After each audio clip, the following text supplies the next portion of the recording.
ছোট ভাই ইঞ্জিনিয়ার সুমন দেববর্মা মহোদয়, উপস্থিত আমাদের মাননীয় principal secretary sir Amarjit Debbarma এবং আমার এমডিসি সাহেব উপস্থিত। আমি অনেকেরই নাম ঠিকমতো জানি না, সেজন্য আমি প্রত্যেককে আমি সম্মান শ্রদ্ধা অভিনন্দন জানিয়ে আমার উপস্থিত এখানে যারা বয়োজ্যেষ্ঠ আমার পিপ্রাসা ভাই বোন মায়েরা উপস্থিত আছেন, প্রত্যেককে আমি আমার আন্তরিক প্রীতি শুভেচ্ছা অভিনন্দন জ্ঞাপন করছি। তো আমি এখন এখানে যে বিষয়টা আপনাদের সামনে উত্থাপন করতে চাইছি, সেটার মূল প্রধান উদ্দেশ্য সেটা হলো আজকে যে জাতীয় নিরাপত্তা সার্বভৌমত্ব একটা হুমকির মুখে দাঁড়িয়েছে। সেখানে কোনো জাতি ধর্ম বর্ণ ভেদে আমাদের সমাবেশ নয়। মিছিল মিটিংয়ের প্রধান যে উদ্দেশ্য সেটা হলো বৈধ নাগরিক আর অবৈধ নাগরিকের মধ্যে যে একটা পার্থক্য সেটা আপনাদেরকে অবগত করানো এবং সেটা প্রচার প্রসার আলোকে আনা।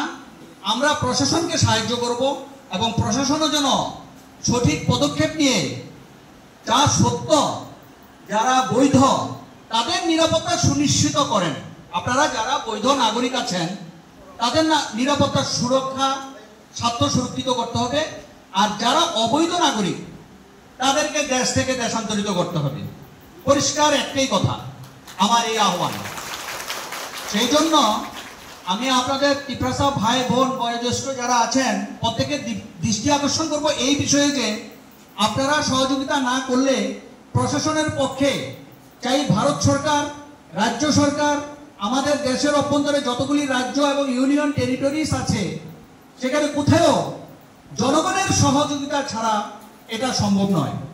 আমরা ভারতের জনগণ, আমরা আমাদের সংবিধানকে মান্যতা দেই, শ্রদ্ধা করি এবং সেই শ্রদ্ধার জ্ঞাপন স্বরূপ আমরা প্রশাসনকে সাহায্য করতেই হবে।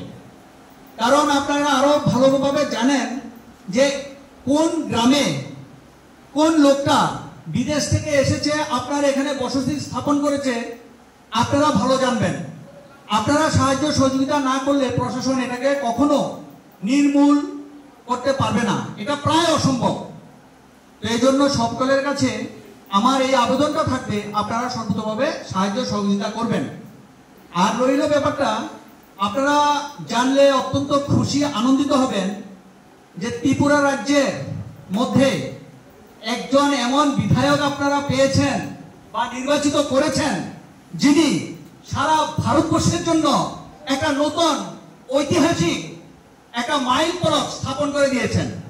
আজকে ভারতবর্ষে যেই 6.5 কোটি অভিবাসী নাগরিক, যাদেরকে আমরা বিদেশি নাগরিক বলি, বাংলাদেশি নাগরিক তথা রোহিঙ্গা মুসলিম নাগরিক এবং অন্যান্য জাতিগোষ্ঠীরও যে নাগরিকরা আজ ভারতবর্ষে অবৈধভাবে নাগরিকত্ব নিয়ে বসবাস করছে, তার বিরুদ্ধে কার্যকরী বলিষ্ঠ পদক্ষেপ নিয়েছেন যিনি, ইনি হলেন আপনাদের সবার পরিচিত, আপনাদের নির্বাচিত বিধায়ক 24 রামচন্দ্র ঘাটের বিধানসভার বিধায়ক মাননীয় রঞ্জিত দেববর্মা মহোদয়। আপনাদেরকে খুব পরিষ্কারভাবে অবগত করে দেই, 2017 সনে ভারত সরকার থেকে সুনির্দিষ্ট চিঠি রাজ্যের প্রত্যেকটা চিফ সেক্রেটারি এবং ইউনিয়ন টেরিটরিজ প্রধানদেরকে প্রেরণ করেছেন কেন্দ্র সরকার যে অবৈধ নাগরিকদের চিহ্নিত করুন, ওদেরকে বিদেশে বিতাড়িত করুন, তাদের দেশে তাদেরকে পাঠান। কিন্তু অজ্ঞাত কারণে, রাজনৈতিক কারণে বা আরো বিভিন্ন কারণ সমূহ যেগুলি এখানে বলার উপযুক্ত নয়, পরিবেশ পরিস্থিতি পারমিট করে না, সেই সমস্ত কারণে ওই চিঠি শুধু ফাইলের মধ্যে চাপা পড়ে রইল। এরপর 2024 সনে আগস্ট মাসের 3 তারিখ আমাদের মাননীয় বিধায়ক রঞ্জিত দেববর্মা মহোদয় ভারতের স্বরাষ্ট্রমন্ত্রী অমিত শাহজি, ভারত ত্রিপুরার মুখ্যমন্ত্রী, স্বরাষ্ট্রমন্ত্রী, রাজ্যপাল, পুলিশের ডিজি, চিফ সেক্রেটারি ওনাদেরকে লিখিতভাবে এই ব্যাপারে সোচ্চার হন যে এই দেশ থেকে অবৈধ নাগরিকদেরকে বিতাড়িত করতেই হবে। এই চিঠির পর কিছুদিন চুপচাপ কোনো আওয়াজ নেই, এইভাবে চলল। তখন 8/5/2025 তারিখে অর্থাৎ 2025 সনের আগস্ট মাসের 8 তারিখে দ্বিতীয়বার স্যার আবার চিঠি পাঠালেন ইউনিয়ন হোম মিনিস্টারের কাছে। এরপরে এটা নিয়ে অনেক ভারতের সরকারের মধ্যে অনেক আলোচনা, বিশ্লেষণ, পর্যালোচনা চলল। 17ই মে 2025 তারিখে আপনারা সবচেয়ে বেশি খুশি হবেন যে এই যে সারা ভারতবর্ষের মধ্যে আজ এত বড় টাইম বাউন্ড সিটি, 30 দিনের সময়সীমা বেঁধে আজকে যে আদেশ, ডাইরেক্টিভস পাস করেছে কেন্দ্র সরকার, তার মুখ্য এবং প্রধান যে ভূমিকা পালন করেছেন ইনি হলো আপনাদের এই বিধানসভার 24 রামচন্দ্রঘাট বিধানসভা কেন্দ্রের বিধায়ক রঞ্জিত দেববর্মা মহোদয়। আমরা অত্যন্ত আনন্দিত, গর্বিত। আজকে আমরা বুক ফুলিয়ে বলতে পারি, গর্ব করতে পারি যে হ্যাঁ, ত্রিপুরার মতো একটা ছোট্ট প্রান্তিক রাজ্যের একজন বিধায়কের লিখিত চিঠি, প্রতিবাদ, প্রতিরোধ গড়ে তোলার পরে ভারত সরকারের মতো সরকার, স্বরাষ্ট্র দপ্তর আজকে আপনাদের সামনে এই উপহার দিয়েছেন। সুতরাং এই অধিকারটুকু পেলেই হবে না, অধিকারটাকে অর্জন করে নিতে হবে, অধিকারের বাস্তবায়ন করতে হবে। সেই বাস্তবায়নের লক্ষ্যেও আমাদের বিধায়ক আপনাদের সহযোগিতা নিয়ে এগিয়ে যাচ্ছেন।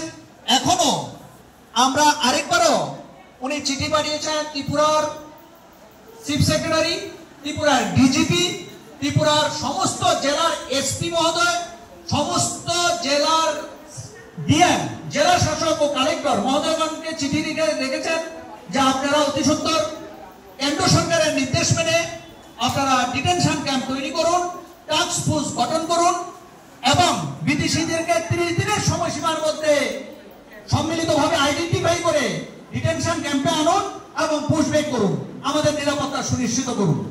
আপনারা এখানে যারাই উপস্থিত আছেন, আশা করি আপনারা সবাই একমত আছেন তো? তাহলে বিধায়কের জন্য একবার হাততালি দেওয়া যায় সমর্থন স্বরূপ। Very good. আমি অত্যন্ত খুশি বেলাই হামবাই, আপনারা এখন এই অধিকার সুরক্ষার সাথে আপনাদেরকে আরো একটা জিনিস আমি একদম পরিষ্কার করে বলে দিতে চাই। যেমন আমি নিজেও বাঙালি, কিন্তু বাঙালি হওয়া সত্ত্বেও অ্যাটলিস্ট ভারতের জন্মসূত্রে ভারতীয় নাগরিক। আমাদের মধ্যেও যারা অবৈধ নাগরিক আছে আমরাও তাদের বিরুদ্ধে প্রতিবাদ, প্রতিরোধ গড়ে তুলছি এবং আমরা তাদের দেশ থেকে দেশান্তরিত করেই ছাড়বো। কারণ আমাদের মুখ্য উদ্দেশ্য জাতিগত নয়, ধর্মগত বিভেদ নয়। আমাদের মূল উদ্দেশ্য আমরা সংবিধানের নীতি নির্ধারিকা মতো আমরা চলবো, আমরা আইনবদ্ধের নিরাপত্তা সুনিশ্চিত করব। এটাই হলো আমাদের মূল অঙ্গীকার, মূল লক্ষ্য। সুতরাং এই লক্ষ্য থেকে কেউ বিচ্যুত হওয়ার কোনো অধিকার নেই এবং এটা থাকাও কাম্য নয়। জাতি, ধর্ম, বর্ণ নির্বিশেষে আমাদের মূল এজেন্ডা একটাই, বৈধ নাগরিক বনাম অবৈধ নাগরিক। আর এটাই হলো দ্বৈত নাগরিকত্বের একটা বিশেষ লক্ষণ। আপনারা দেখুন, একটা জিনিস আপনাদেরকে আমি অন্তত আপনাদের নলেজে আনি যে আমার মনে করেন আমার বাঙালি ত্রিপুরাতে 5 লক্ষ আছে। এর মধ্যে যদি 2 লক্ষ অবৈধ নাগরিক থাকে, অবৈধ নাগরিক, তারা আমার চাকরির সুযোগ সুবিধা কেড়ে নিচ্ছে, আমার পড়াশোনার সুযোগ সুবিধা কেড়ে নিচ্ছে। হসপিটালে গেলে পরে অবৈধ নাগরিক যদি 3টা সিট দখল করে রাখে, তাহলে আমার একটা বৈধ নাগরিক তার সমস্ত সুযোগ সুবিধা বা সিটটা পাবে না। তাহলে শিক্ষা, স্বাস্থ্য, বাড়িঘর নির্মাণ, শৌচালয় নির্মাণ, যেটাই বলেন, যাই বলেন, রাজনৈতিক সুযোগ সুবিধা, জমির অধিকার, সমস্ত কিছুর অধিকার বঞ্চিত করছে কারা? অবৈধভাবে অনুপ্রবেশকারী যে সমস্ত নাগরিক ভারত ভূখণ্ডে আজ আছে, ত্রিপুরা রাজ্যে আছে, তারা আমাদের অধিকার কেড়ে নিচ্ছে। সেইভাবে আপনাদের মধ্যে যারা যারা অবৈধ নাগরিক, তারাই আপনাদের সুযোগ সুবিধা একটা বিরাট অংশে কেড়ে নিচ্ছে।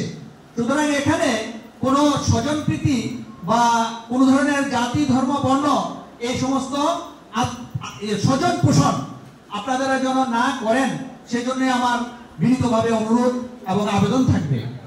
কারণ আরো একটা জিনিস সবচেয়ে যেটা ভয়াবহ, দেখুন আপনারা একটা জিনিস খুব পরিষ্কারভাবে অবগত হওয়া দরকার যে আগে একটা সময় বিদেশি নাগরিক বাংলাদেশ থেকে এদেশে যখন আসতেন, আমরা অনেকটাই নমনীয় মনোভাব নিতাম যে আচ্ছা চিকিৎসার জন্য এসেছে, তারা থাকুক, তারা শিক্ষার জন্য এসেছে, শিক্ষা শেষ হলে চলে যাবে, ঠিক আছে থাকো। কিন্তু আজকের দিনে সেই জিনিসটা আর নেই। কেন কি? তারা এখন আমাদের ভারত বিরোধী কার্যকলাপে লিপ্ত, ষড়যন্ত্রে ভারতকে বিভাজনের এবং আমাদের স্বার্থ বিনষ্ট করার জন্য যত ধরনের অপপ্রয়াস সেটা জারি রাখছে। কারণ যেই বাংলাদেশ মানে তৎকালীন পূর্ব পাকিস্তান স্বাধীন করার জন্য আমাদের ভারতীয় সৈনিকরা তার রক্ত দিয়েছে, জীবন দিয়েছে, বাংলাদেশের অনেক মা বোনেরা, বাংলা ভাষী মা বোনেরা তাদের ইজ্জত দিয়েছে, দিতে হয়েছে পাকিস্তানি পাঠানদের হাতে। কিন্তু আজকে সেই পাকিস্তান স্বাধীনতা পাওয়ার পর এখন আমাদের বিরুদ্ধে আওয়াজ তুলে। পাহেলগাম ইনসিডেন্ট পর ভারত পাকিস্তানের যে আবহাওয়া যুদ্ধকালীন পরিস্থিতি, তখন দেখা গেল বাংলাদেশ আমাদের সেই ঋণ, রক্তের ঋণ, জীবনের ঋণ মূল্য সব ভুলে গেছে। তারা এখন পাকিস্তানের দোষদারি করে।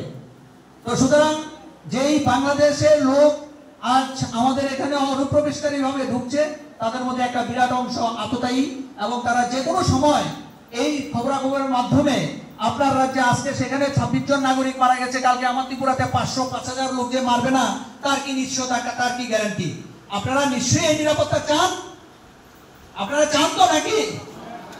সুতরাং এই নিরাপত্তা চাইতে গেলে আপনাদেরকে বিধায়কের সঙ্গে সমান তালে, বিধায়ক যেভাবে এই আজকের এই বৃষ্টি দুর্যোগ উপেক্ষা করেও আগরতলার মতো জায়গা থেকে অনেক সরকারি কর্মচারী অফিসে যায়নি, অনেক কর্মী তার কাজে যায়নি, অনেক গাড়ি ড্রাইভার তার গাড়ি নিয়ে বাড়িতে বসে আছে। কিন্তু আপনারা দেখতে পাচ্ছেন যে বৃষ্টি হোক, তুফান হোক, বর্ষা হোক আর ঝঞ্ঝা হোক, বিধায়ক আপনাদের কাছে আছে, আসে, এসেছে। সুতরাং এই জন্য বিধায়কের নিশ্চয়ই আপনাদেরকে ধন্যবাদ যোগ্য। এবং যে সমস্ত আমাদের শ্রদ্ধেয় স্যারেরা এসেছেন, আপনাদেরকে সহযোগিতা করেছেন, আপনাদের ডাকে আমন্ত্রণে সাড়া দিয়ে আপনাদের সামনে এসেছেন, কথা বলবেন, মূল্যবান কথা বলবেন। আমি আর বিশেষ বক্তব্য এখানে আর দীর্ঘায়িত করবো না। অনেক মূল্যবান বক্তারা আছেন, মূল্যবান বক্তব্য রাখবেন, আপনারা এই করবেন। তবে সবার জন্য আমরা একটাই কথা রাখবো, আপনারা বিদেশি অনুপ্রবেশকারীদের শনাক্ত করুন, প্রশাসনের হাতে তুলে দিন, আর সরকার তার ব্যবস্থা নেবে। আর সরকার ব্যবস্থা না নিলে আমাদের একজন বিধায়ক, একজন মন্ত্রীও যদি এই রাজ্যে কথা না বলে, তো কোন ধরনের স্বার্থ বা কোন ধরনের কিছু ছাড়াও যদি এই রাজ্যে একজন বিধায়ক আপনারা আওয়াজ তুলে, সেটা হলো 24 চন্দ্রগড়ের বিধানসভার বিধায়ক মাননীয় রঞ্জিত বর্মা মহোদয়। সুতরাং রঞ্জিত বর্মা মহোদয়কে আপনারা শক্তিশালী করুন, আপনাদের মতামত দিয়ে সাহায্য করে, সহযোগিতা করে আগান। তাহলে রাজ্যের বিধানসভার ভিতরে বাইরে সর্বত্র ওনার আওয়াজ পথে ঘাটে মাঠে আপনারা পাবেন, এই অন্তত নিশ্চয়তাটা আছে। এই বিশ্বাস, এই অঙ্গীকার রেখে আমি উপস্থিত সমস্ত মা ভাই বোন যারা তিপ্রাসা ভাই বোনেরা আছেন, প্রত্যেকে আমার আন্তরিক প্রীতি শুভেচ্ছা এবং অভিনন্দন জানিয়ে আমি আমার সংক্ষিপ্ত বক্তব্য এখানেই সমাপ্ত করলাম। ধন্যবাদ জ্ঞাপন করি এই জন্য যে আপনারা ধৈর্য সহকারে আমার বক্তব্য শুনেছেন। আমি আপনাদের কৃতজ্ঞতা জ্ঞাপন করি। নমস্কার। ভারত মাতা কি জয়।